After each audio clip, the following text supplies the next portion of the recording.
Welcome to my channel voice of Mona. ہماری آج کی اسٹوری کا نام ہے سفر عشق۔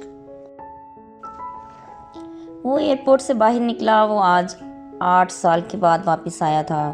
اس کی شخصیت پروقار تھی، گھنگریالے بال، کشادہ پیشانی، براؤن آنکھیں، بلیو سوٹ میں سرخ و سفید رنگت۔ لوگ اس کی طرف متوجہ ہو رہے تھے۔ وہ دیکھ رہا تھا اسے کون لینے آیا ہے۔ ایک چارٹ پیپر پر اس کا نام لکھا تھا، دوراب شاہ۔ وہ مسکرا کر اس کی طرف بڑھ گیا۔ ہاشم اسے دیکھ کر آگے بڑھا۔ ہیلو سر، کیسے ہیں آپ؟ ٹھیک ہوں، تم کیسے ہو؟ جی میں بھی ٹھیک ہوں۔ چلیں سر اس طرف۔ وہ اس کے ساتھ ہو لیا۔ سامان ہاشم نے اس سے لے لیا۔ وہ گاڑی کے پاس پہنچے۔ ہاشم نے سامان گاڑی میں رکھا اور ٹرالی چھوڑنے چلا گیا۔ فوراً ہی وہ واپس آ گیا۔ سوری سر، کوئی بات نہیں، چلو چلیں۔ ہاشم گاڑی ڈرائیو کرنے لگا۔ دوراب شاہ باہر دیکھ رہے تھے۔ شہر تو بالکل بدل گیا ہے۔ جی ظاہر ہے، آپ 8 سال کے بعد واپس آئے ہیں۔ کیا کرتا ہاشم، دل نہیں کرتا تھا واپس آنے کو۔ سر سب آپ کو بہت یاد کرتے تھے۔ مجھے پتا ہے آپ نے بھی بہت مشکل وقت گزارا۔ ہاں ہاشم، تمہیں پتا ہے سب۔ جی لیکن آپ تو چلے گئے۔ زرمیشہ بی بی کو سب نے بہت سمجھایا تھا۔ ہاشم میں آج بھی اسے نہیں بھول پایا۔ لیکن ایسا کیا ہوا تھا جو آپ چلے گئے اور پھر واپس نہیں آئے؟ دوراب شاہ نے لمبی سانس لی اور سر سیٹ کے ساتھ ٹکا دیا۔ زرمیشہ نے مجھے ریجیکٹ کر دیا تھا اور اس نے کہا تھا تم میرے قابل ہو۔ کیا ہے تم میں جو میں تمہیں اپنا لوں؟ اس کے الفاظ میرے کانوں میں آج بھی گونجتے ہیں۔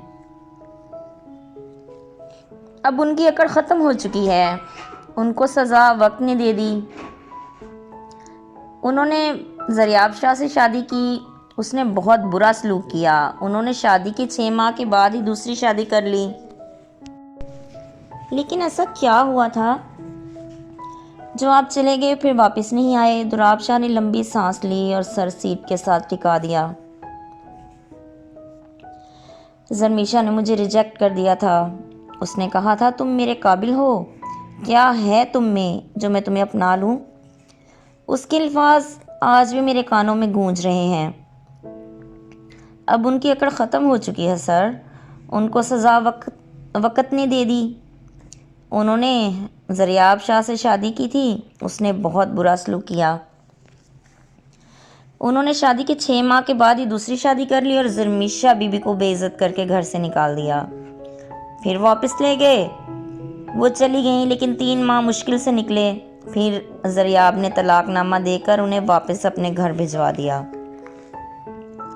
ان کی جو توہین ہوئی وہ ان سے برداشت نہیں ہوئی۔ کافی عرصہ بیمار رہیں۔ اب ٹھیک ہیں۔ چھوڑو یار، تم کام کی بات کرو۔ کیا حالات ہیں؟ سب ٹھیک ہے سر۔ یار یہ آفس نہیں ہے، تم دوست بھی ہو اور کزن بھی۔ ہاشم ان کا ماموزاد تھا اور یہاں سارا کاروبار ہاشم نے سنبھال رکھا تھا۔ دوراب شاہ کا گھر اور اس کا پلازا سب ہاشم دیکھتا تھا اور سارا پیسہ اس کے اکاؤنٹ میں جمع کروا دیتا۔ وہ بہت ایماندار انسان تھا اور دوراب شاہ اسے بہت محبت بھی کرتا تھا۔ زرمیشہ دوراب کی خالہ زاد تھی اور دوراب کو اس سے عشق تھا، لیکن وہ اپنی خوبصورتی کی وجہ سے دوراب شاہ کو ریجیکٹ کر چکی تھی۔ وہ 8 سال سے اس کی عشق کی آگ میں جل رہا تھا۔ اسے اب زرمیشہ سے کوئی مطلب نہیں تھا۔ وہ یہاں اپنی پراپرٹی سیل کرنے آیا تھا۔ ہاشم اپنی فیملی کے ساتھ دوراب شاہ کے گھر میں ہی رہتا تھا۔ گاڑی کے ہارن سے دوراب شاہ خیالوں کی دنیا سے نکل آئے۔ وہ گھر پہنچ چکے تھے۔ گاڑی گھر کے اندر داخل ہو چکی تھی۔ سب ان کے استقبال کے لیے کھڑے تھے، پھولوں کی پتیاں ان پر پھینکنے کے لیے۔ وہ دیکھ رہے تھے کہ سب خوش تھے۔ دوراب کے ماں باپ بچپن میں ہی ایکسیڈنٹ کی وجہ سے اس دنیا سے رخصت ہو گئے تھے۔ یہ اس کا آبائی گھر تھا۔ ہاشم نے گھر کا صحیح خیال رکھا تھا۔ وہ سب سے مل کر اندر چل دیا۔ ہاشم نے کہا آپ فریش ہو جائیں، پھر کھانا کھاتے ہیں۔ ہاشم نے اسے کمرے تک چھوڑا۔ وہ اندر داخل ہوا۔ سب کچھ اس کی پسند کے مطابق تھا۔ بہت سی یادیں تھیں اس کی اس روم کے ساتھ۔ بیڈ کی سائڈ ٹیبل پر اس کی تصویر تھی اس کے ماں باپ کے ساتھ۔ اس نے تصویر کو دیکھا، اس کی آنکھیں بھر آئیں۔ کچھ لمحے کھڑا رہا، پھر اس نے اپنے کپڑے نکالے اور چینج کرنے چلا گیا۔ باہر آیا تو ہاشم اس کا انتظار کر رہا تھا۔ چلیں کھانا کھا لیں، وہ اس کے ساتھ باہر آ گیا۔ کھانا بہت اچھا تھا۔ کھانا کھا کے تھوڑی دیر سب کے ساتھ بیٹھا، پھر اپنے روم میں چلا گیا۔ پتہ نہیں کس ٹائم اس کی آنکھ لگ گئی۔ صبح دراب کی آنکھ کھلی تو باہر سے آوازیں آ رہی تھیں۔ وہ اٹھ کے واش روم میں گیا، کپڑے چینج کر کے باہر آیا تو زرمیشا کی ماں، اس کی خالہ بیٹھی تھیں۔ اسے دیکھ کر وہ رونے لگ گئیں۔ وہ ان سے ملا۔ دراب نے کہا چپ کر جائیں خالہ، میں ٹھیک ہوں، مجھے معاف کر دو دراب، تمہارا دل دکھانے کی سزا بھگت رہے ہیں ہم سب۔ نہیں خالہ بھول جائیں، میں نے کبھی ایسا نہیں سوچا، جو ہوا وہ قسمت کا لکھا تھا۔ تم گھر چلو۔ نہیں خالہ ابھی کام سے جا رہا ہوں، آؤں گا۔ ہاشم نے کہا ناشتہ کر لے۔ نہیں ہاشم چلو، مجھے ملنا ہے کسی سے۔ پھر ہاشم اس کے ساتھ چل دیا۔ ہوئی جگہ پر وہ پہنچے۔ وہ اسٹیٹ ایڈوائزر تھا۔ دراب شاہ نے پلازے کی مالیت پوچھی، اس نے بتایا۔ دراب نے کہا ٹھیک ہے میں بتاتا ہوں آپ کو۔ پھر ہاشم کے ساتھ اپنے پلازے پہنچا۔ سب ٹھیک تھا، دکاندار اکٹھے ہو چکے تھے۔ دراب شاہ اپنے آفس میں بیٹھا تھا، کافی لوگ ملنے آئے۔ سب کو ہی پتہ چل چکا تھا کہ دراب پلازہ بیچنے آیا ہے۔ سب نے کہا سر آپ رینٹ لے رہے ہیں، لیتے رہیے، اس کو بھی سیل نہ کریں، آپ کو فائدہ ہی دے رہا ہے۔ دراب نے سب کو تسلی دی اور کہا آپ پریشان نہیں ہوں، میں سوچ سمجھ کے ہی فیصلہ کروں گا، اگر سیل کیا تو آپ سب کو مہلت لے کر دوں گا۔ اگلے مالک سے سب مطمئن ہو گئے۔ ہاشم نے اس کے لیے ناشتہ منگوا لیا، پھر دونوں نے ناشتہ کیا۔ ہاشم خالہ کو کس نے بتایا کہ میں آ رہا ہوں؟ میں نے تمہیں منع کیا تھا کسی کو بھی بتانے سے۔ وہ میں نے نہیں بتایا سر، شاید گھر میں عورتیں ہیں، ان میں سے کسی کی وجہ سے پتہ چل گیا ہوگا۔ مجھے پتا تھا آپ نہیں ملنا چاہتے ان لوگوں سے۔ چلو خیر۔ پھر دراب شاہ حساب کتاب چیک کرنے لگے۔ سب ٹھیک تھا۔ ہاشم دل سے سب کچھ کر رہا تھا اور ہر چیز کو امانت سمجھ کر سنبھالا تھا۔ رات ہونے کو تھی، پھر وہ گھر واپس چل دیے۔ سر ایک بات پوچھوں؟ پھر سر چھوڑو یار ہاشم، کتنی بار بولوں میں، بھائی ہوں تمہارا، اب پوچھو کیا پوچھنا ہے۔ وہ گھر بھی آپ کو سیل کرنا ہے، مجھے پوچھنا تھا تاکہ وہ میں بس کر دو یار، کتنا شرمندہ کرو گے، وہ گھر تمہارا ہے۔ ہاشم رونے لگا۔ دراب نے گاڑی رکوا دی، اتر کر اسے گاڑی سے اتار کر گلے سے لگایا۔ یار تم بھائی ہو میرے، مجھے اپنی ماں کی خوشبو آتی ہے ماموں میں سے، اور تم ان کے بیٹے ہو۔ نہیں بھائی، رشتہ محبت اپنی جگہ اور حساب کتاب اپنی جگہ۔ اچھا دیکھ لیں۔ پھر دونوں گھر چل دیے۔ دراب کو سمجھ آ گئی تھی کہ ہاشم اس کے ساتھ مخلص ہے۔ گھر پہنچے تو رش لگا تھا، بہت سے رشتہ دار ملنے آئے تھے۔ ہاشم نے کھانے کا بولا۔ دراب کو کھانا کھلا کر ہاشم دراب سے اجازت لے کر باہر چلا گیا۔ دراب سب سے باتیں کرنے لگا، پھر اپنے روم میں سونے کے لیے چلا گیا۔ اچانک دراب کی آنکھ کھل گئی۔ 2 بجے تھے، اسے پیاس لگی تھی۔ سائڈ ٹیبل پر پانی رکھا تھا، اس نے پانی پیا۔ باہر کسی کے باتیں کرنے کی آوازیں آ رہی تھیں۔ وہ اٹھ کر باہر کی طرف چل دیا۔ ڈرائنگ روم میں ماموں اور ہاشم باتیں کر رہے تھے۔ ماموں بول رہے تھے ہاشم دراب کو اگر پیسے دو گے اس گھر کے وہ نہیں لے گا، تم یہ گھر خالی کر دو تاکہ وہ اسے بیچ دے۔ ٹھیک ہے ابو، میں کرتا ہوں بندوبست۔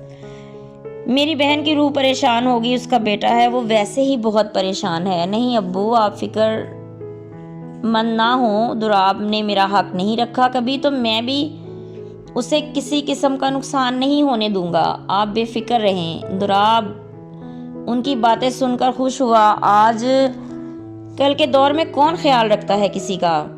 صبح ناشتہ کر کے دراب شاہ نے سب سے پہلا یہ گھر کا مسئلہ حل کرنے کا سوچا۔ اس نے گھر ہاشم کے نام کروا دیا اور کاغذات لا کے ماموں کو دیے۔ میں بھی آپ کا بیٹا ہوں ماموں، دراب کو گلے لگا لیا۔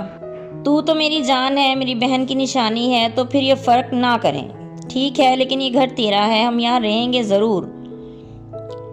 ٹھیک ہے جیسے آپ کا دل کرے، لیکن کبھی پریشان نہیں ہونا۔ ہاشم کو بھی پتہ چل گیا تھا۔ ہاشم نے بتایا کہ 3-4 لوگ خریدنا چاہتے ہیں پلازہ۔ ٹھیک ہے کل ملتے ہیں سب سے۔ وہ باتیں کر ہی رہے تھے، ہاشم کھانے کا بولا تو دراب کی خالہ بھی آ گئیں۔ دراب نے انہیں بھی کھانے کے لیے ساتھ بٹھا لیا۔ وہ کھانا کھا کے دراب کا ہاتھ پکڑ کے بیٹھ گئیں۔ تم آئے نہیں؟ آؤں گا خالہ، ابھی بیزی ہوں۔ تم کیوں بیچ رہے ہو سب کچھ؟ ایسے نہیں کرو، یہ گھر، یہ سب کچھ تمہاری ماں اور تمہارے باپ کی نشانی ہے۔ تم ادھر ہی رہو، واپس نہیں جانا۔ ٹھیک ہے خالہ، میں سوچوں گا۔ تم نہیں جاؤ گے، میں تمہیں نہیں جانے دوں گی۔ چلو میرے ساتھ گھر، میں آؤں گا۔ نہیں، میں تمہیں لینے آئی ہوں۔ وہ ضد کر کے دراب شاہ کو زبردستی ساتھ لے گئیں۔